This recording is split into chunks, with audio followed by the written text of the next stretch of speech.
লাঙ্গল টাঙ্গল আছে, মার্কা তো আছে, এইখানে যাই রে ভাই মানুষ। প্রথম জামাতের তরফ থেকে নতুন করে শর্ত দেওয়া হচ্ছে যে এই নির্বাচনী ব্যবস্থার মধ্যে যে আনুপাতিক প্রতিনিধিত্ব বা পিআর ব্যবস্থা সেটিকে নিয়ে আসতে হবে। এই দাবিগুলো আসলে কতটুকু তারা খুব জোরে সোরে সামনে নিয়ে আসবেন, নাকি আসলে এই যে নির্বাচনের আগে সমীকরণ মেলানোর চেষ্টা তার জন্য আসলে এগুলো হিসাব মেলানোর জন্যই সামনে আনা হচ্ছে?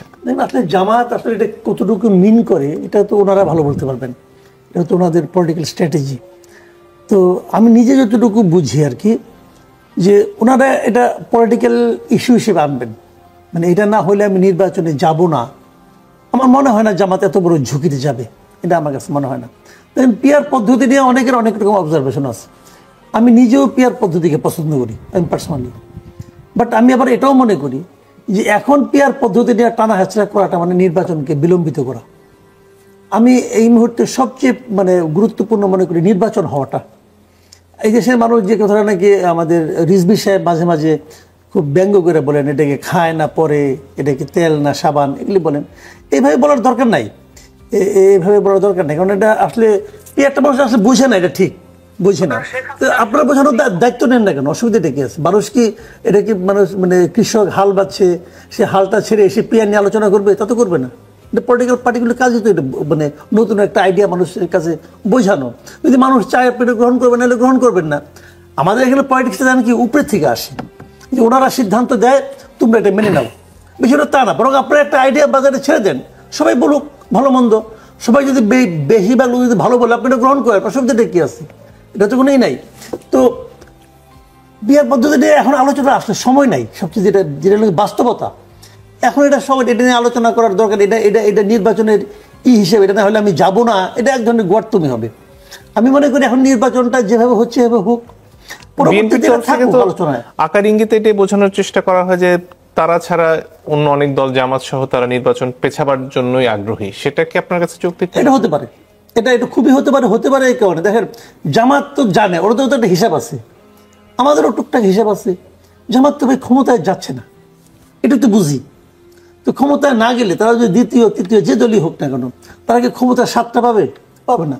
এখন তারা ক্ষমতায় না যেয়ে ক্ষমতার স্বাদ পাচ্ছে খুব ভালোভাবে। জামাত এখন ক্ষমতার স্বাদ অনুভব করছে এবং প্রয়োগ করছে।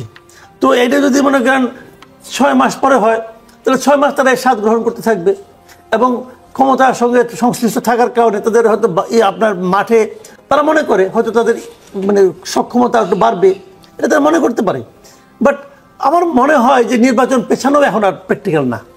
ফেব্রুয়ারিতে ভাই নির্বাচন হবে, এটা আমার যেটা মনে হয়, যতটুকু বুঝি নির্বাচন ফেব্রুয়ারিতেই হবে। কে কি চায় না চায় এগুলো নিয়ে দাবি দেওয়া চলতে থাকবে, মানুষও শুনবে, এবং এগুলি তাদের পলিটিক্যাল স্ট্র্যাটেজিও হতে পারে। বাট নির্বাচন আমার ধারণা ফেব্রুয়ারিতে হচ্ছে, যদি মানুষের মধ্যে নানা ধরনের গুজব আশঙ্কা থাকতেও পারে, বাট হবে। এবং যদি হয় সেক্ষেত্রে পিয়ারটা আসলে এই মুহূর্তে আমি মনে করি আলোচনার বিষয় না। তবে ওনারা আলোচনা করতে থাকুক, ওনারা দাবিগুলো উঠলে মানুষ হয়তো জানতে চাবে ভাই পিয়ার জিনিসটা কি, তখন হয়তো আলোচনা হবে এইটা হলো ওইটা, এটা হলো ওইটা। হয়তো আগামী নির্বাচনে আগামী 5 বছর অথবা যে কোনো বছর পরে হোক, তখন দেখবে আবার তারা আরো জোরালো দাবি হতে পারে, মানুষ তখন বুঝবে। জি, ধন্যবাদ। ডক্টর জাহেদ, আপনার কাছে আসতে চাই, এই পর্যায়ে জুলাই সনদে বাস্তবায়নের প্রক্রিয়া থাকছে না, এটা নিয়ে খবর প্রকাশিত হবার পরে অনেকে বলছেন তাহলে যে এত আলোচনা, সেটার কোনো কিছুই কি নির্বাচনের আগে বাস্তব রূপ নেবে কিনা সে নিয়ে সংশয় তৈরি হয়, এবং অনেকে বলছেন যে তাহলে যারা ক্ষমতায় আসবেন তাদের উপরেই কি সবকিছু নির্ভর করছে কিনা। এই ব্যাপারে কি খুব বড় ধরনের মতপার্থক্য দেখেন নির্বাচনের আগে একটা সমস্যা তৈরি হবার মতো? ইস্যু করা হবে, যেমন পিআরের কথা বললেন, এটা একটা ইস্যু। একইভাবে জুলাই সনদ, গণপরিষদ, নানান রকম ইস্যু আছে। এই ইস্যুগুলো তোলা হবে এবং এগুলোর মূল উদ্দেশ্য হচ্ছে, আমি যেটা মনে করি, একটা আলাপ আছে এরকম, বিএনপি তো জাতীয় সরকারের কথা বলছে, তাই না? যারা ক্ষমতায় গেলে তারা বিভিন্ন দল থেকে মানুষজন নেবে। তাহলে ওই জাতীয় সরকারের ফর্মে জাতীয়, আমরা এটাকে জাতীয় সংসদই বলি, কিন্তু জাতীয় সংসদ মানে এটা আরেকটা জাতীয়, যে সবাইকে নিয়ে এনে একটা সংসদ কেন হবে না? জামায়াত এনসিপি দুইটা দলেরই একটা কমন সমস্যা আছে, সেটা হলো দুটো দলই তার যে সাইজ, তার যে সম্ভাবনা, এটাকে ওভার এস্টিমেট করেছে। আমার হাইপোথেসিস হচ্ছে জামাত তাদের ফেসবুকে, ইউটিউবে তাদের প্রচুর সিন্ডিকেটেড মুভমেন্ট আছে, করতে করতে না, যেমন আমি আপনাকে বলি, আপনি আজকে একটা পোল করেন যে আগামী নির্বাচনে কে জিতবে, নাম্বার দেন দলগুলোর নাম, দুদিন সময় দেন, দেখবেন জামাত বিএনপি চাইতে দ্বিগুণ তিনগুণ ভোট পাচ্ছে। মানে ওদের ক্ষমতা যাওয়ার সম্ভাবনা, আপনার প্রচুর ফলোয়ার আছে, আপনার অনেকে ভোট দেবে। তো এখন হয় কি, আমি দেখেছি আমার আশপাশে পরিচিত মানুষজন, আমাদের তো ইকো চেম্বারে থাকি সোশ্যাল মিডিয়ায়, তারা মনে করেন যে আমার 70-80টা সিট পেয়ে যেতে পারে। আমি যে আমাদের লোকজনের সাথে কথা বলে দেখেছি, তারা কিন্তু একইভাবেই আমরা শোক করি সেই প্রসঙ্গে। এখন আমার বিবেচনা ওনারা সিট পাবে তো 15টা সর্বোচ্চ, 10টা থেকে 15। বেশি দিলেন, বেশি দিলাম। আচ্ছা, একই কথা জামাতপন্থী লোক। আচ্ছা আচ্ছা, একই কথা এনসিপির ক্ষেত্রে। এনসিপিও খেয়াল করবেন, দলটা শুরু করেছে বিরাট একটা লঞ্চিং দিয়ে। এনসিপি হওয়ার আগেই তাদের দুটো সংগঠন ঢাকায় অত্যন্ত গুরুত্বপূর্ণ দুটো কমার্শিয়াল স্পেসে অফিস করেছেন। বাংলাদেশের দলের লঞ্চিং এভাবে হয় না। এক্সট্রাভ্যাগান্ট একটা ইফতার পার্টি করেছেন, যেখানে যেখানে যাচ্ছেন সেখানে বিরাট শোডাউনের চেষ্টা, আমরা কথ্য ভাষায় যেটা বলি। এখন তাদেরও তো নির্বাচনে কিছু পারফর্ম করে দেখাতে হবে। যেমন আমি মনে করি, আপনি 70-80টার হাইপ তৈরির পর যদি 10-15 সিট পান, আপনার রাজনীতি হুমকির মুখে পড়ে যাবে, মারাত্মক। ফলে এই যাবতীয় চাপগুলো তৈরি হচ্ছে ওই কারণে। একইভাবে আমি ওই জুলাই সনদও কিভাবে করতে হবে, বাস্তবায়ন কিভাবে করতে হবে, এই শর্তগুলো আসছে আসলে মূলত এই। অথচ আপনি আইনের ছাত্র, আপনি খুবই প্রতিষ্ঠিত আইনজীবী, আপনি খুব ভালোভাবে জানেন সাংবিধানিক ইস্যু ছাড়া তো আরো অসংখ্য আইনি সংস্কারের কথা আছে, যেগুলো প্রত্যেকটা, যেগুলো একমত হয়েছে, প্রত্যেকটা সরকার অধ্যাদেশ জারি করে ফেলতে পারেন। এবং পরবর্তীতে কোনো সরকার যদি সেটাকে নেক্সট সংসদে আইনে পরিণত করেন, আমরা আছি। কারণ আপনি ধরুন, আমরা কাগজে কলমে ধরে নিলাম যে বিএনপি ক্ষমতা এসছে, আপনি তো এগ্রি করেছিলেন যে এটা করবেন, করছেন না কেন? আমরা ধরতেই পারবো। সো ওগুলো তো সব করে ফেলা সম্ভব। বাকি থাকবে কি কিছু সাংবিধানিক সংস্কার, তাই তো? সেটা নিয়ে কিছু ডিবেট আছে, সেগুলো পরে হবে না, এখন কিভাবে করবে নানান আলাপ আলোচনা আছে। সুতরাং এটা এত মেজর জটিলতার জায়গাও না। কিন্তু যে বলছি, জটিলতার মতো করে পোট্রে করা হচ্ছে আমাদের সামনে। আমি একটা কথা বলে খুব খোলাখুলি বলি, এই চাপটা যদি কিছু রাজনৈতিক লেভারেজ পাওয়ার জন্য হয়, ওকে উইথ দ্যাট, এটা হয় রাজনীতিতে। যেহেতু বিএনপিকে এখন চাপ দিতে হবে এবং জাতীয় পার্টি নিষিদ্ধতার সাথে এটা একটা জরুরি কারণ। এখনো জাতীয় পার্টি থাকলে জামাত থার্ড হয়ে যেতে পারে। আরেকটা বড় কারণ হচ্ছে, জাতীয় পার্টি যদি না থাকে, বাকি দলগুলো বিএনপির উপরে তীব্র চাপ দিতে পারে যে আমরা যদি নির্বাচনে না যাই তাহলে কিন্তু বিএনপির জন্য খুব মেজর একটা প্রবলেম, বিপক্ষে কেউ নাই। এখানে একটা প্রশ্ন ঘুরে ফিরে আসে যে জাতীয় পার্টি কি শুধুই জাতীয় পার্টি হিসেবে নির্বাচনে থাকবে, নাকি জাতীয় পার্টি আসলে আওয়ামী লীগের প্রতিনিধি হয়ে? কোনো সমস্যা নাই তো। আমি যদি এখন খোলাখুলি বলি, আওয়ামী লীগের নিষিদ্ধতা নিয়ে আলাপ আছে, ওইটার বিচার হবে, আওয়ামী লীগ নিষিদ্ধ হতে পারে। ধরেন গোপালগঞ্জে একজন কলেজ টিচার, উনি আওয়ামী লীগের কোনো পোস্টে ছিলেন না, উনি আওয়ামী লীগ সমর্থক হিসাবে এলাকার লোকজন চেনেন, উনি তো স্বতন্ত্র দাঁড়াতে পারেন না? আপনি ওনাকে কিসের ভিত্তিতে ওনাকে বাতিল করবেন, না করবেন? দেখা গেছে যে কোনো একদিন আওয়ামী লীগের একটা সভায় উনি গেছেন, এই ভিত্তিতে তো আপনি পারেন না। আপনাকে আইন দিয়ে চলতে হবে, আপনার পছন্দ না হলে তো পারমিট করতে হবে। তাদের লাঙ্গল নিয়ে দাঁড়িয়ে যাওয়ার সম্ভাবনা আছে, আপনি এটা প্রিভেন্ট কিভাবে করবেন, কেন করবেন? আমি সরিয়ে রাখি, ওনাকে কি ইন্ডিপেন্ডেন্ট ইলেকশন করতে দেওয়া যাবে না? যিনি ইভেন আওয়ামী লীগের যদি পদে থাকা কেউ হয়, যার বিরুদ্ধে ফৌজদারি অপরাধ নেই, যিনি ফেরারি না, এই যে আজকে যেগুলো হয়েছে সব যদি হয়ে থাকে, ক্রাইটেরিয়া ফুলফিল করলে উনি নির্বাচন করতে কেন পারবেন না?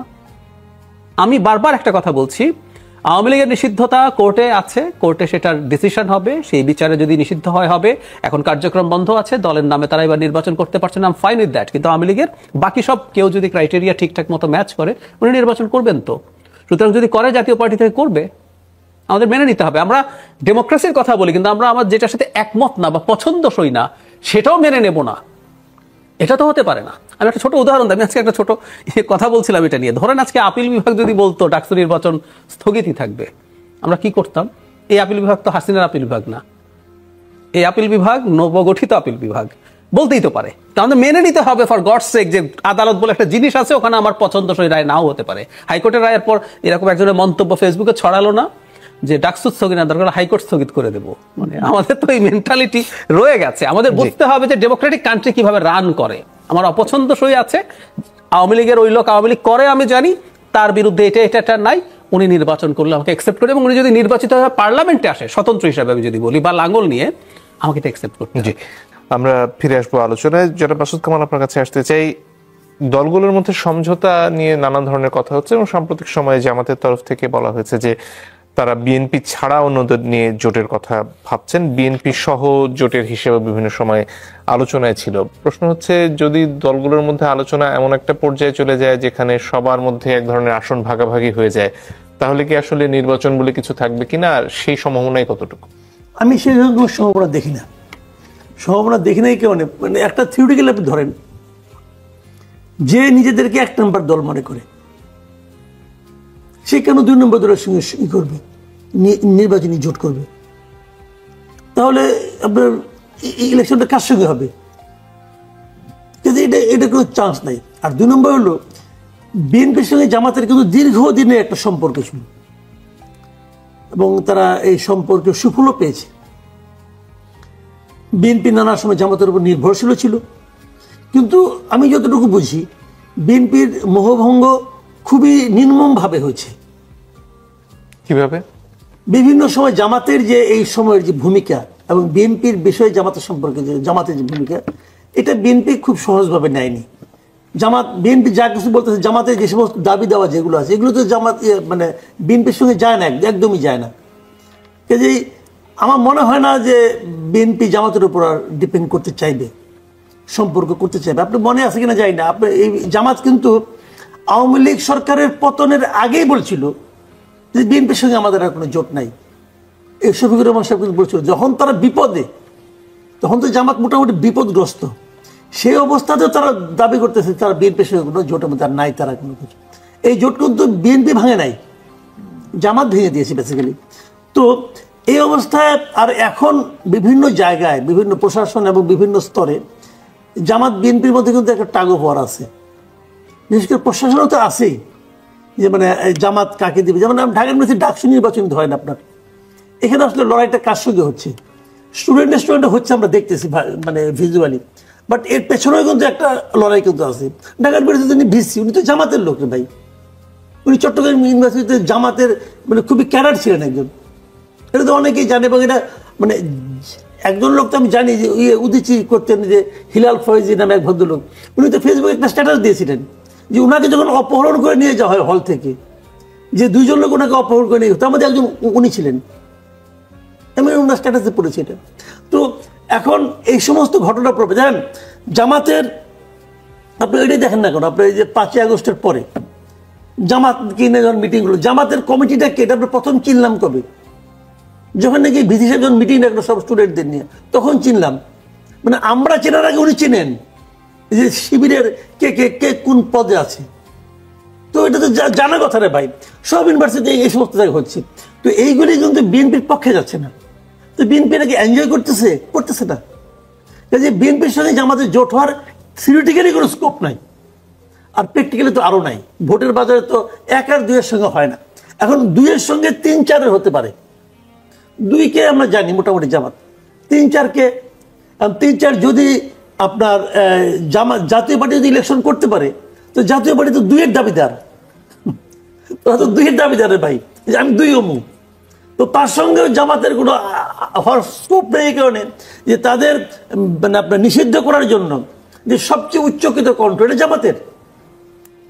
বরঞ্চ জাতীয় পার্টি এখন বিএনপির কাছে আশ্রয় চাচ্ছে যে তোমরা আমাদেরকে রক্ষা করো, এবং বিএনপি সে আশ্রয় দিচ্ছে। বিএনপি স্থায়ী কমিটিতে মিটিংয়ে বলছে যে আমরা কোনো রকম দলের নিষিদ্ধ চাই না। তো তাদের এর চেয়ে বড় আশ্রয় আর কি মানে প্রশ্রয় আর কি দিবে? তো দিচ্ছে প্রশ্রয়। তাহলে জাতীয় পার্টির সঙ্গেও জামাতের কোনো মানে আপনার নির্বাচনী জোট হওয়ার কোনো স্কোপ আমি দেখি না। এখন তৃতীয় হলো যে তারা ইসলামী দলগুলোর সঙ্গে করতে পারে। আমি অনেকগুলো ইসলামী দল, বিশেষ করে চরমনায় দেখলাম, তো চরমনায় তো আজকেও দেখলাম সে মানে জামাতকে যেভাবে সে ধুলাই করতেছে যে এরা তো মুসলমানই না, এগুলি বলার চেষ্টা করতেছে। খেলাফত আন্দোলন একটা, ওরা তো বলে যে জামাত যে করে তার নাকি ইমান থাকবে না, এগুলি শুনলাম আমি। তো কারা ভাই? মানে ওনারা যে ইসলামের কথা বলছেন, ইসলামী যে ইসলাম নামধারী যে দলগুলো আছে, কোনটা প্রকৃত ইসলামী দল আমি তো জানি না, ইসলামের নামধারী যে দলগুলো আছে এরা ওনাদের সঙ্গে কে কে আছে আমি তো বুঝতে পারছি না। গেল এটা এনসিপি, হ্যাঁ এনসিপির সঙ্গে একটা জোট আমি মনে করি হতে পারে, অথবা এবি পার্টির সঙ্গে হতে পারে। আমরা তো একসময় মনে করতাম আমাদের অজ্ঞতার কারণে, আমি মনে করতাম নাকি যে এবি পার্টির মধ্যে জামাতের একটা বি টিম, একসময় মনে করতাম। এখন আর মনে করেন না? এখন আর মনে করি না, কারণ ওনাদের নেতারা যেভাবে জামাতের বিরুদ্ধে করেন, এখন আর মনে করি না। একসময় মনে করতাম যখন জামাত মনে করেন মাঠে আসতে পারতো না আওয়ামী লীগের আমলে, তখন আমরা মনে করতাম যে জামাত হয়তো এনসিপির বাতাবরণে হয়তো আসতেছে, মনে করতাম। মানুষ তো ভুল মনে করতে পারে, আমি তো অত জ্ঞানী না, যা দেখতাম তাই মনে করতাম। তো এখন আর মনে করি না। তাহলে ওনার সঙ্গে মিশবেটা কে? মানে আমি একমাত্র এনসিপি ছাড়া আর কোনো সম্ভাব্য দল দেখি না যে যারা জামাতের সঙ্গে মিশবে। আর এনসিপির সঙ্গে মিশলে পরে জামাতের কি খুব একটা লাভ হবে না ক্ষতি হবে, এটা জামাত হিসাব করা দরকার। জামাত এনসিপি যাবে না, জামাত এনসিপির ক্ষতি হবে। I don't believe. তাহলে এনসিপি না গেলে তাহলে ওনাকে একে ইলেকশন করতে হবে। আর যদি জাতীয় পার্টি ইলেকশন করতে পারে, জাতীয় পার্টির মূল সমস্যা জানেন এই মুহূর্তে আমি যেটা বুঝি, যদি তারা ইলেকশন করতে পারে তাহলে তাদের মূল সমস্যা হয়ে যাবে তাদের প্রার্থী নাই, তাদের ভোট আছে কিন্তু প্রার্থী নাই, এটা হলো মূল সমস্যা ওদের। তারপরে মনে করেন লাঙ্গল টাঙ্গল আছে, মার্কা তো আছে, তো অনেক কিছু হতে পারে, অনেক কিছুই হয়ে যেতে পারে। সেক্ষেত্রে যা কিছুই হোক, যদি জাতীয় পার্টিকে শেষ পর্যন্ত নিষিদ্ধ না করতে পারে জামাতের এই ইলেকশনের যে প্রতিযোগিতা, সেখানে জামাত একটা ভালো ধরা খাবে। জি, ধন্যবাদ। ডক্টর শাহান, আপনার কাছে ফিরে আসি। বিএনপির কি জোট নিয়ে ভাবনা আছে কিনা, বা বিএনপি অন্যদের সাথে জোট করে কি লাভবান হওয়ার কিছু আছে কিনা এই নির্বাচনকে কেন্দ্র করে? বিএনপির জোট নিয়ে ভাবনা আছে এবং বিএনপি জোট করতে চায়। জোট এই অর্থে করতে চায় যে বিএনপির অনেক আগে থেকে তাদের দলীয় অবস্থান হচ্ছে জাতীয় সরকার। যদিও এটা ওই অর্থে জাতীয় সরকার কিভাবে হয় জানি না। বেসিক্যালি বিএনপি তার সমমনা যে দলগুলি ফ্যাসিবাদ বিরোধী আন্দোলনে, গণতন্ত্র পুনরুদ্ধারের আন্দোলনে সবসময় সহযোগী ছিল, তারা যদি এমপি হয়ে আসে, সেটা তাদের জোটে থেকে হোক অথবা আলাদাভাবে দলীয় ব্যানারেই হোক, তাদেরকে সরকার পরিচালনায় বিএনপি সঙ্গে রাখবে। তো সেটা হলো জাতীয় যারা তাদের সমমনা হিসেবে একসঙ্গে থাকবে না অথবা আসতে চাইবে না, তাদেরকে তো নিবে না, এবং জামায়াত ইসলামকে বিএনপি নিবে না ঘোষণা দিয়ে রেখেছে। সুতরাং একসময় তো যুগপৎ আন্দোলনে ছিল, কিন্তু যুগপৎ থাকলেও বিএনপি এখন তাদের সঙ্গী বেছে নিবে পরিবর্তিত পরিস্থিতিতে। সেই ক্ষেত্রে বিএনপি জামায়াতকে সঙ্গে রাখতে চায় না, সেই ঘোষণা স্পষ্ট করে দিয়েছে বিএনপি। ফলে বিএনপি তাদের যে রাজনৈতিক কৌশল, রাজনীতিটা আসলে যে যা কিছুই বলি আমরা, এটা একটা কৌশলের খেলা। এই কৌশলের খেলায় আপনার আজকে যেটা মনে হবে যে এটা ঠিক হচ্ছে না, কালকেই মনে হবে এটা ঠিক হয়েছে। আবার আজকে যেটা মনে হবে যে ঠিকই আছে, কালকে মনে হতে পারে ঠিক হয় নাই। কিন্তু সময়ের প্রয়োজনে কৌশল নির্ধারণ হয়। সেই কৌশলের খেলায় জামায়াত ইসলামের সঙ্গে বিএনপির এই মুহূর্তে জোট হয়ে কিছু করার কোনো সুযোগ নাই।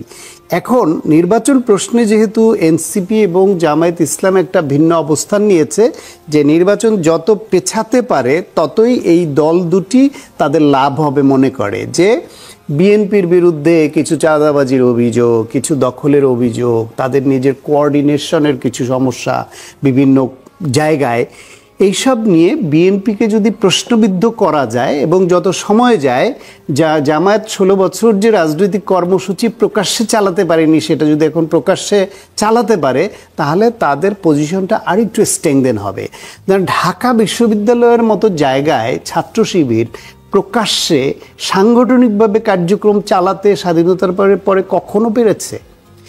এই এখন পারছে, তো তারা এখন নিজেরা প্যানেল দিয়ে নির্বাচন করতে পারছে। এইটা তাদেরকে ওইখানে সমর্থক বাড়াতে বা দলের যে সক্ষমতা বাড়াতে ভূমিকা রাখছে না। সারা দেশে রাজনৈতিকভাবেও এই সুযোগটা তারা গ্রহণ করছে। এই সুযোগটা যত বেশি দিন যাবে, যেটা মাসুদ কামাল ভাই বললেন, এক হচ্ছে এখন তারা ক্ষমতার অংশীদার, সুতরাং পাওয়ার এনজয় করছে, এইটা একটা দিক। আর একটা দিক হচ্ছে তারা যত সময় পাবে নিজেরা তাদের বলয়টাকে আরেকটু বড় এবং শক্ত করতে পারবে, এই চেষ্টা তাদের আছে। এনসিপি ও নতুন দল, তারাও চায় আরও সময় পেলে ভালো। সেই হিসেবে নির্বাচন পেছানোর জন্য এই এনসিপি এবং জামায়াত ইসলাম তাদের পাল্লাটা ভারী করতে চাইবে। সেই ক্ষেত্রে বিএনপি যদি তাদের সমমনাদের সঙ্গে না রাখে এবং তাদের হোপ দিয়ে এবং সঠিক আচরণটা না করে, তাহলে তারাও বিএনপির সঙ্গে না থাকলে, তাহলে বিএনপি দল হিসেবে যত বড়ই হোক, ইউনিট হিসেবে তো একটা দল। তাহলে একটা দল ছাড়া বাকি সবাই যদি ভিন্ন অবস্থান নেয়, তাহলে সেটা বিএনপির জন্য ডেফিনেটলি একটা ট্রাবল তৈরি করবে। সুতরাং অন্যদের সঙ্গে জোট করা বলেন, অথবা যুগপথ থাকা বলেন, বা সমমনা হিসেবে তাদের সঙ্গে নিয়ে চলা বলেন, এটা বিএনপির জন্য গুরুত্বপূর্ণ। আর জামায়াত ইসলাম এবং এনসিপি, যেটা বললো মাসুদ কামাল, এই জোটের প্রশ্নে এনসিপির অনেকের সঙ্গে আমার ব্যক্তিগত আলাপচারিতা যাদের হয়, আমি দেখেছি ওদের কথা শুনে এনসিপির মধ্যে যেমন শিবির করা অনেকে যেমন আছে, তেমনি বামপন্থী ধারণা নিয়ে লেখাপড়ার সংখ্যাটা এনসিপিতে কিন্তু ভালোই আছে। তারা জামায়াত ইসলামকে গণতান্ত্রিক ধারায় রাজনীতি করার অধিকার এবং যে পজিশন, এইটা আমরা গণতন্ত্রের স্বার্থে মেনে নিচ্ছি, এটা যেমন সত্য, পাশাপাশি আবার তাদের সঙ্গে জোটে গিয়ে এনসিপির মতো নতুন একটা দল স্বাধীনতা বিরোধী এই তকমাটা শুরুতেই তারা তাদের গায়ে লেপ্টে নিবে কিনা, এটা নিয়ে এনসিপির মধ্যেই প্রশ্ন আছে। এবং দলগতভাবে তাদের অনেকের দ্বিমত আসছে যে জামায়াত ইসলামের সঙ্গে যদি জোটে যায় তাহলে 24-এর গণ অভ্যুত্থানের পরে তারা যে 71-কে ঢেকে দিতে চায় বলে যে একটা আলোচনা আছে, এই আলোচনাটা এস্টাবলিশড হয়ে যায়। ফলে কৌশলগতভাবে ভেতরে তাদের অনেক বিষয় একমত হলেও যে ফর্মাল যে জোট হওয়া, এটা জামায়াত ইসলাম এবং এনসিপি কার্যত হবে না, এটা আমার ধারণা। কিন্তু জামায়াত এবং এনসিপির, বিশেষ করে জামায়াতের উচিত হবে তাদের সক্ষমতা যাচাইয়ের জন্য হলো একা নির্বাচন করা, কারোর সঙ্গে এভাবে জোটে না গিয়ে। তারা তো বিভিন্ন জরিপের রেফারেন্স দিয়ে বলছে যে তাদের জনপ্রিয়তা, সক্ষমতা, পজিশন অনেক বেড়েছে। লেটস দেম জাজ যে তারা আসলে কত দূরে গেল। এখানে একটা প্রশ্ন স্বাভাবিকভাবে আসে যে মাঠ পর্যায়ে আসলে একটি জোট হলে আসন ভাগাভাগি যখন করা হবে তখন বিএনপির নেতারা স্বতন্ত্র যে দাঁড়িয়ে যাবেন না সেখানে নমিনেশন না পেলেও, সেটা নিশ্চয়তা আসলে এইটা একটা সম্ভাবনা আছে। বিএনপির জন্য এবার বড় যে ক্রাইসিসগুলি এবার আসবে তার মধ্যে একটা হচ্ছে নমিনেশন প্রক্রিয়া শুরু হলে নির্বাচনে, 24-এর নির্বাচনে এবং 18 নির্বাচনে আওয়ামী লীগ যে সংকটটা ফেস করেছে, তাদের নেতারা মনে করতো দলের টিকিট পাওয়া মানে আমি এমপি।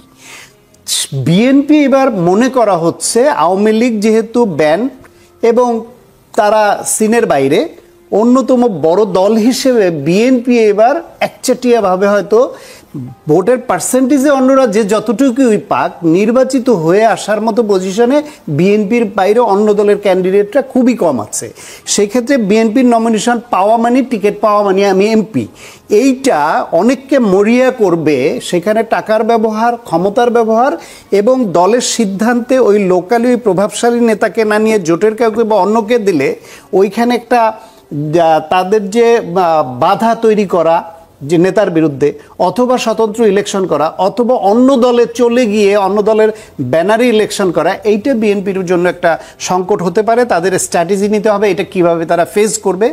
দ্বিতীয় হলো, দল ক্ষমতায় আসার পরে একচাটিয়াভাবে যদি অত্যাধিক আসন তারা পেয়ে যায়, সেই ক্ষেত্রে যদি বিরোধী দল বলতে কার্যকর কিছু না থাকে, মানে সংখ্যার বিবেচনায় সংসদে, তাহলে তারা সেই দেশটাকে কিভাবে চালাবে, যেখানে বিএনপির কেন্দ্রীয় পর্যায়ের যে চেইন অফ কমান্ড তৃণমূল পর্যায় পর্যন্ত এখনই সেটা মানাতে পারছে না, এই যে দখল চাঁদাবাজি প্রশ্নে অনেক বহিষ্কার করেও। ফলে নমিনেশন এবং এটা নিয়ে এই ক্রাইসিস বিএনপির হয়তো হবে। কি স্ট্র্যাটেজি বিএনপি নেয় সেটা দেখার বিষয়। সেই ক্ষেত্রে বিএনপি জোটের যাদেরকে নমিনেশন ছেড়ে দিবে তার দলের নেতা হয়তো ওইভাবে স্বতন্ত্র দাঁড়িয়ে যেতে পারে। সেই ক্ষেত্রে বিএনপির শক্ত অবস্থান নিতে হবে। দল থেকে যারে তারা ছাড় দিবে, স্বতন্ত্র দাঁড়ালেও কেন্দ্রীয় পর্যায় থেকে ওই নেতার পক্ষে প্রচারণায় যাতে কেন্দ্রীয়ভাবে বেশি জোর দেওয়া হয় এবং আশ্বস্ত করা হয়, এবং তাকে বিজয়ী করবার জন্য দলের কেন্দ্রীয়ভাবে যেন দায়িত্বটা নেওয়া হয় যে বিএনপি স্বতন্ত্র দাঁড়ালেও সে আস্তে আস্তে যাতে শক্তিহীন হয়ে পড়ে, মিত্রহীন হয়ে পড়ে। এটা দল হিসেবে বিএনপিকে দায়িত্ব নিতে হবে। ডক্টর জাহেদ, আপনার কাছে পর্যায়ে আসতে চাই। নানান ধরনের গুজব ছড়িয়ে থাকে এবং সাম্প্রতিক সময়ে সেনাপ্রধান এটা প্রধান উপদেষ্টাকেও বলেছেন। এটা বোধহয় এই প্রথম আমি শুনলাম যে গুজবে কান না দেওয়ার জন্য সরকার প্রধানকে বলতে হচ্ছে। আসলে এই যে এত ধরনের গুজব বা সামাজিক যোগাযোগ মাধ্যমে অর্থলগ্নি করা বলুন বা প্রচারণায় নানান ধরনের শক্তির উপস্থিতি বলুন, সেগুলো কি আসলে বাংলাদেশের অভ্যন্তরীণ পরিস্থিতিতে প্রভাব রাখছে কিনা?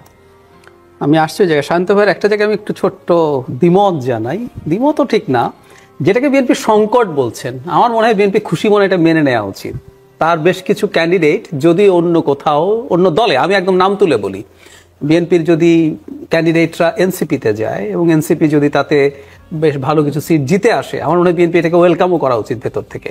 কারণ সব সিটে বিশাল জেতা আসলে ভয়ঙ্কর, মানে এটা সায়ন্ত ভাইও বলেন, আমিও মনে করি। সুতরাং বেশ কিছু সিট স্বতন্ত্র হোক বা অন্য কোনো দলে গিয়ে হোক, কিছু খানিকটা কমে টমে যাক, আমার মনে হয় এটা বেশি আওয়ামী লীগ যা করেছিল না, ওইরকম না, ওরা পরে এনসিপি হয়ে যাবে, ওটা মানে এনসিপি হয়ে যাক, তারা ওখানে চলে যাক।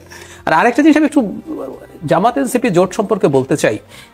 শুধু 71 না, এনসিপি তো একটা মধ্যপন্থী দল হিসাবে নিজেকে দাবি করছে। এখন জামাতের সাথে তাদের যাওয়া, তাদের মধ্যপন্থা নিয়ে প্রশ্ন তুলবে। তো এটা বলার সাথে সাথে একদিন পার্সোনালি এনসিপির একজন আমাকে বলছে, জাস্ট আলোচনার সূত্রে, যে বিএনপি তো জামাতকে নিয়েছে, তাতে তো তার মধ্যপন্থা সমস্যা হয় না। আমি বললাম আপনাদের হবে, কারণ বিএনপি জামাতকে নিয়েছে। খেয়াল করেন, বিএনপি প্রধান দল ও মাইনর পার্টনার, এখানে জামাত আপনাকে নিচ্ছে, আপনি আসলে জামাতের জোটে যাচ্ছেন। বিএনপি জামাতকে নিয়েছিল তার জোটে অল্প কিছু সিট দিয়ে, জামাত আপনাকে কিছু সিট দিয়ে সাথে নেবে। সো এই কারণে আপনার আইডেন্টিটি ক্রাইসিসের মধ্যে পড়বে এবং ওই ট্যাগিংটা হবে। এখানে বিএনপির একটা রাজনৈতিক ক্যারেক্টার দাঁড়িয়ে গেছে, ফলে অন্য কাউকে নেওয়াতে বিএনপির গায়ে তকমাটা অত সহজে লাগে না। আর এনসিপি নতুন দল, তাদের শুরু থেকেই এই যে 24কে বড় করে দেখিয়ে 71কে আন্ডারমাইন করা, ওই অপবাদ তাদের গায়ে লেপটে যাবে। ওটা ধর্ম, কারণ তারা তো সেন্ট্রিস্ট পলিটিক্স করতে চায়। এবার গুজব নিয়ে আসি, মানে আমরা খুব মনোযোগী, আমরা তো আসলে বাংলাদেশে এই জিনিসগুলো একাডেমিক স্টাডি হওয়া দরকার। শেখ হাসিনার পতনের সময়, তার পরবর্তী সময়ে আমাদের এখানে, এমনকি ভারতে, আমরা ভারতের ডিসইনফরমেশন যেভাবে, গুজব যেভাবে ছড়িয়েছে বাংলাদেশ সম্পর্কে, ওখানকার মানুষজন যেভাবে সেটা অ্যাকসেপ্ট করেছে, এগুলো প্রত্যেকটা খুব গুরুত্বপূর্ণ একাডেমিক স্টাডি ডিজার্ভ করে। এবং আমি অবাক হয়ে একটা ছোট তথ্য দিই, সেনাপ্রধান পরশু সম্ভবত রাষ্ট্রপতি এবং প্রধান উপদেষ্টা দুজনের সাথেই দেখা করেছেন। তো উনি যখন রাষ্ট্রপতির সাথে গেছেন, খুবই প্রভাবশালী একজন ইনফ্লুয়েন্সার, যে উনি এখানে জরুরি অবস্থা জারির জন্য গেছেন ধরনের একটা স্ট্যাটাস দিয়েছেন। আমি দেখলাম ফেসবুকে লোকজন এটাকে নিয়ে প্রশ্ন করা শুরু করলো, যে এরকম কি হচ্ছে, এরকম কি হচ্ছে। মানে খেয়াল করি আমরা তাহলে, তো এই যে এখনকার ঘটনা, যেটা এই যে পোস্ট ট্রুথ ওয়ার্ল্ডের কথা বলি, এখন আমরা আমাদের যেই সত্য শুনতে ভাল লাগে, সে সত্যর কিন্তু কতগুলো দোকান আছে। আমরা টেকনিক্যালি এই শব্দগুলোকে ইকো চেম্বার বলে। আমি ওখানে গিয়ে বসে থাকি এবং আমাকে ওই আমার জন্য পছন্দসই যে ট্রুথ, সেটা ফিড করা হয়, কারণ আমি ওটাই খেতে চাই। আমি অন্য কোথাও যাই না, আমি ওখানে যাই না, ওই দোকানে যাই না, কারণ আমি জানি সত্য মিথ্যা পরে, আমি জানি যে ওখানে আমি যেটাকে সত্য বলে মনে করতে চাই, সেই সত্য আমি আর পাই না। আগের চাইতে ডিফারেন্সটা কোন জায়গায়? আমাদের মেইন স্ট্রিম মিডিয়া যখন ছিল, এটা তো গেট কিপিং আছে, এখনো আছে কম বেশি। মেইন স্ট্রিম মিডিয়া আমাদের দেশেও চরিত্র ঠিক রাখতে পারছে কিনা, এটা ডিফারেন্ট ডিসকাশন, কিন্তু স্টিল গেট কিপিং আছে। কিন্তু আগে তার সোশ্যাল মিডিয়া ছিল না, সেটা চাইলে যে আরেকজনের কাছ থেকে খেতে পারতো, সেটা না, এখন এটা হয়েছে। সো এটা এমন জায়গায় গিয়ে পৌঁছেছে, এই যে আপনি যেটা কোট করলেন, I was really surprise to see that, যে একটা হলো আমাদের বলেছেন সেনাপ্রধান, হয়তো কোনো একটা প্রসঙ্গ এসেছিল, সেনাপ্রধান বলেছেন। আমার কাছে আরো বেশি সারপ্রাইজিং হচ্ছে এই বাক্যটা স্টেটমেন্টে কেন? চিফ অ্যাডভাইজার জাতিকে এই তথ্য কেন জানাতে চেয়েছেন? আমি এই প্রশ্নটা করে ঠিক ভালো জবাব পেতে পারিনি। হয় না ভেতরে ভেতরে কথা? উনি এটা ডিসাইড করেছেন যে এই বাক্যটা, আমরা জানি না এই স্টেটাসগুলো কারা, নিশ্চিতভাবে তিনি লেখেন না, বা তিনি নিজেও এটা দেখে দিয়েছেন কিনা তাও জানি না, কিন্তু যেহেতু ওনার জায়গা থেকে এসছে, আমরা এটা ধরে নেব তার অফিসিয়াল স্টেটমেন্ট। সো এটা আমাদেরকে জানানোরও চেষ্টা করছেন। এবং সাম্প্রতিক সময়ে আমি মনে করি প্রধান উপদেষ্টার কাছে যথেষ্ট তথ্য আছে, কারণ দলগুলোর সাথে যখন আলোচনা করছেন, বিশেষ করে প্রথম দিন বলেছেন যে নির্বাচন ছাড়া অন্য কিছু হলে এটা বিপজ্জনক কিছু হবে, অন্য অপশন। পরের দিন আবার যখন কথা বলেছেন দলগুলোর সাথে, সেখানে বলেছেন যে যারা বাধা দিতে চায় তারা কিন্তু ডিসরাপশন তৈরি করেই যাবে। সুতরাং এই জিনিসগুলো যথেষ্ট ট্র্যাকশন আছে, আমি দেখছি, আমি আমার আশপাশেই দেখার চেষ্টা করছি, বোঝার চেষ্টা করছি। যেমন আমি একটা নামই বলে ফেলি, মানে এই সরকারের যাবতীয় প্রবলেমের মূলকে দেখবেন আমাদের মোটামুটি শিক্ষিত মানুষের মধ্যেও পারসেপশন একজন উপদেষ্টার নাম উঠে গেছে। আমরা যদি নামটা বলেও ফেলি, ডক্টর আসিফ নজরুল। মানে উনি এই সরকারের যত সমস্যা আছে সবকিছু, উনি কেষ্টা বেটাই চোর, মানে দেখবেন। এবং আমি দেখেছি বলতে বলতে ক্রমাগত এই প্রোপাগান্ডা, এই গুজব বেশ কিছু মানুষের মধ্যে ঢুকে গেছে। একটা ছোট উদাহরণ উনি নিজেও ক্লিয়ার করেছেন পরে, মানে আপনি আইনের মানুষ, চার্জশিটের পরে এটা বিচারে যখন যায়, সেটা হচ্ছে তখন আইন মন্ত্রণালয়ের এখতিয়ারে। এর আগ পর্যন্ত যাবতীয় সবকিছু স্বরাষ্ট্র মন্ত্রণালয়, যেখানে যেখানে ওকে ধরে নাই, ওকে ধরে এটা করে নাই, ওখানে ওইটা হয় নাই, সবকিছুর জন্য ওনাকে ব্লেম করা হয়েছে। সো আমরা দেখছি, এবং আবারও বলছি, বাংলাদেশের ভবিষ্যৎ, বাংলাদেশের জন্য এটা কিন্তু একটা গুরুত্বপূর্ণ স্টাডির বিষয় হয়ে থাকবে এই সময়গুলোতে, এই ডিসইনফরমেশন কিভাবে কাজ করেছে। জি, ধন্যবাদ। জনাব মাসুদ কামাল, আপনার কাছে ফিরে আসি। এই যে নানান ধরনের শঙ্কা এবং পথে ঘাটে মানুষের যে প্রশ্ন, নির্বাচন হবে কিনা, সেই শঙ্কা দূর করতে রাজনৈতিক দলগুলোর একসাথে বসে কি কিছু করা রয়েছে? তাদের ঐক্য কি মানুষকে আসলে জানান দিতে পারে যে আমরা নির্বাচনের দিকে এগোচ্ছি? না, এটা হলেও হতো, সব রাজনৈতিক দল একসঙ্গে বসে বলতো যে আমরা কোনো শঙ্কা অনুভব করি না, আমরা সবাই নির্বাচনের জন্য প্রস্তুত এবং নির্বাচনের জন্য আমরা অগ্রসর হচ্ছি, যেরকম বলতো, সেটা মানুষের মধ্যে একটা ইতিবাচক প্রভাব ফেলতো। কিন্তু তা তো বলবে না, এবং তারা বলছে না বলেই তো সংখ্যাটা তৈরি হচ্ছে। সংখ্যার মূল কারণ তো এটাই। দেখেন, প্রধান উপদেষ্টা 5 তারিখে ঘোষণা দিল, আগস্টের 5 তারিখে উনি রাতে বেলা বললেন যে ফেব্রুয়ারিতে ইলেকশন হবে। বলার পর ওনার অফিসের কর্মকাণ্ডে কিন্তু কোনো সন্দেহ নাই। উনি পরের দিনে তো ইলেকশন কমিশনকে চিঠি দিয়েছেন। ইলেকশন কমিশন তারপর থেকে কাজ করছে, রোডম্যাপ ঘোষণা করেছে, অনেক কিছু তারা করছে, আরপিও সংশোধনের জন্য আসলে তারা পাঠাইছে। তারা তো মোটামুটি তাদের মতো করে কাজ করছে এবং এই কাজের মধ্যে কোনো গাফিলতি আছে, কোনো ডিলে হচ্ছে, এটা তো আপনি বলতে পারবেন না। এই সব কিছু যখন স্মুথলি চলছে, তাহলে সংখ্যাটা কেন? সংখ্যাটা হলো বেসিক্যালি দুটো কারণে। একটা হলো পলিটিক্যাল পার্টিগুলির মধ্যে যে তাদের যে বিভিন্ন রকম বক্তব্য, যেমন নাসিরউদ্দিন পাটোয়ারি, তারা আপনি পছন্দ করেন আর না করেন, সে তো একটা দলের একটা বড় পদে আছে এবং সে ভোকাল। সে বলতেছে ফেব্রুয়ারিতে নির্বাচন হবে না। যদি কিন্তু কিছু নাই, কিন্তু স্টেট বলছে যে ফেব্রুয়ারিতে নির্বাচন, কিন্তু ফেব্রুয়ারিতে নির্বাচন হবে না। তো কেন বলতেছে ভাই? আপনি এই দলটা ঠিক আছে বলবেন নিবন্ধন নাই, কিন্তু নিবন্ধন না থাকুক, ইলেকশন কমিশনের কাছে নিবন্ধন নাই, ডক্টর ইউনূসের কাছে তার নিবন্ধন আছে। না থাকলে ডক্টর ইউনূসের যখন মন খারাপ হয় তখনও তারাই যাইতে পারে, আর কেউ যাইতে পারে না। কত কাছের লোক মনের কাছাকাছি অবস্থান করে তারা। তো তারা যখন বলে যে নির্বাচন হবে না, তখন লোকে ভাবে তার মধ্যে ওনার মনের কথা এটাই। তো এই বিষয়গুলো কিন্তু মানুষ কিন্তু একদিনে সিদ্ধান্ত নেয় নাই, দিনে দিনে নানা ঘটনার প্রেক্ষিতে তারা কিন্তু এগুলো ভাবে। জামাত প্রশাসনের সর্বত্র তারা পাওয়ারফুল। তারা যখন বলে যে না এটা সারা আমি নির্বাচনে যাবো না, হ্যান করবো না, তারা যখন না, তাদের কথাবার্তা তো ফেব্রুয়ারিতে নির্বাচন হবে এটা বিবেচনা করে হচ্ছে না, কিন্তু তারা অনেক কথাবার্তা বলতেছে। তখন তারা মানুষ একইভাবে যে সরকার যদি চায়ও, প্রশাসন যেহেতু জামাতের হাতে আছে, জামাত প্রশাসন দিয়ে আটকে দেবো, কিছু একটা ঝামেলা পাকাবে। সন্দেহগুলো কিন্তু এইভাবে আসে।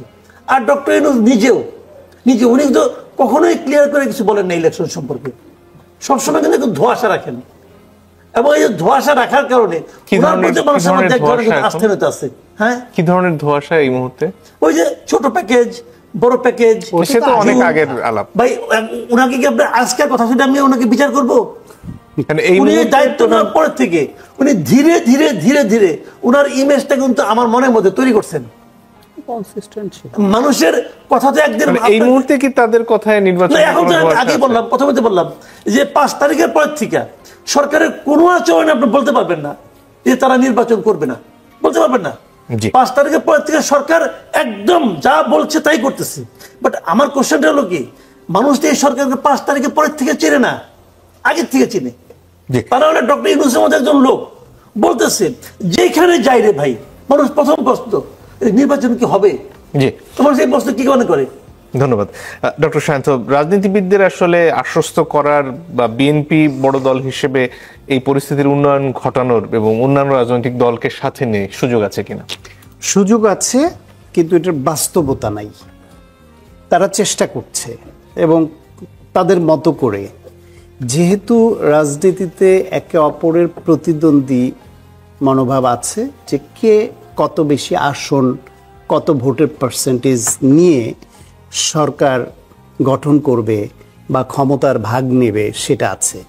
সেই ক্ষেত্রে এই মুহূর্তের প্রধান 3 রাজনৈতিক শক্তি বিএনপি, জামায়াত ইসলাম এবং এনসিপি, 3টার মধ্যে অন্তত 2টা শক্তি, পরের 2টা শক্তি, তারা নির্বাচন ইস্যুতে সুনির্দিষ্ট প্রসঙ্গ তুলে অবস্থান নিয়েছে। এটা না হলে নির্বাচনে তারা যাবে না।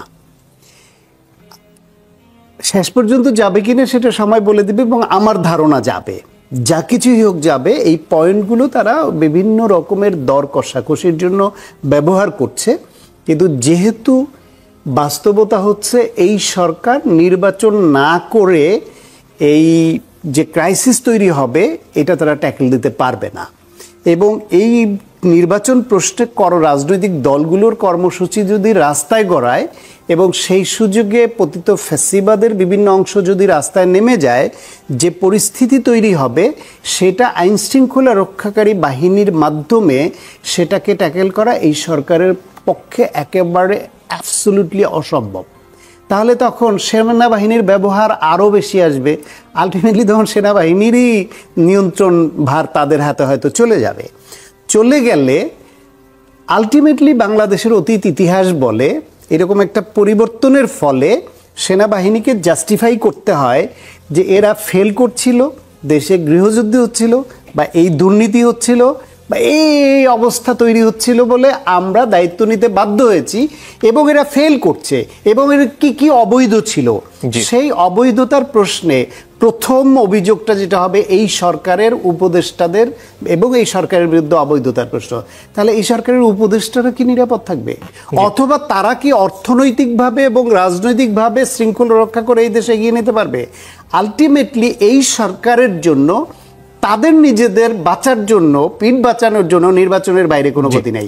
রাজনৈতিক দলগুলোর এর বাইরে উপায় নাই। এবং যেই এনসিপি এবং যে জামায়াত ইসলাম আজকে শর্ত সাপেক্ষ অবস্থান নিচ্ছে নির্বাচন প্রশ্নে, তাদেরও নিরাপদ থাকার জন্য নির্বাচনের বাইরে অবস্থান নাই। ফলে যে যত যদি কিন্তু ব্যবহার করুক, ফাইনাল কথা হলো নির্বাচন হচ্ছে, হবে, সবাই যাবে। এটা আমার ডক্টর জাহেদ। আমি একেবারেই একমত, এবং আমি আবারও বলছি যে এই খেলা যদি বলি নির্বাচন একটা গেমের মতো, বলতে একটু কেমন যেন শোনায়। সেটা যদি তাদের লেভারেজ পাওয়ার জন্য, কিছু সুবিধা পাওয়ার জন্য বিএনপিকে চাপ দিয়ে, সেটা ফাইন, সেটা তারা নিক, সেটা তাদের মতো আন্ডারস্ট্যান্ডিং এর ব্যাপার। কিন্তু এটা যাতে না করে যে নির্বাচন সমস্যায় পড়বে না, আমিও কনফিডেন্ট ওটা হবে। কিন্তু ডিসরাপশন হতে থাকলে না একটা প্রবলেম আছে, যদি অনেক কেওস তৈরির সম্ভাবনা থাকে। এবং আমি খেয়াল করছি রিসেন্ট টাইমসে প্রত্যেক ক্ষেত্রে, ধরুন চিটাগং ইউনিভার্সিটি যে ঘটনাটা ঘটলো, প্ল্যান করে প্রাথমিক সূত্রপাত হয় না, কিন্তু এটাকে এসকালেট করা হয়েছে প্ল্যান করে বলে আমি ধারণা করি। একই দিনে কৃষি ইউনিভার্সিটিতে ঘটনা ঘটলো, স্টুডেন্টরা ভেতরে কাজ করছে, তাদের কিছু দাবি দেওয়া আছে, সেটা প্রটেস্ট করেছে, বহিরাগতরা এসে হামলা করেছে। সো যে কোনোখানে যে কোনো ঘটনা ঘটলে একটা পক্ষ তো আছে ঝামেলা তৈরি করতে চায়। সেটা যদি হয়ে থাকে, সেটা যদি ক্রমাগত চলতে থাকে, তাহলে এই কেওসের মধ্যে আওয়ামী লীগ আছে, আওয়ামী লীগ চায় বাংলাদেশে নির্বাচন না হোক, ওরা মুখে মুখে নির্বাচনের কথা বলে। শেখ হাসিনা এখন আমি রিসেন্টলি শুনলাম তত্ত্বাবধায়ক সরকারের অধীনে নির্বাচন চায়, বারবার বলছেন। কিন্তু ওনারা সবচেয়ে খুশি হবেন বাংলাদেশে যদি একটা এনআরকির মধ্যে ঢুকে নির্বাচন না হয়। তো ওই কেওসটা যাতে অনেক বেশি বেড়ে না যায়, তাদের এটা খেয়াল। অনেক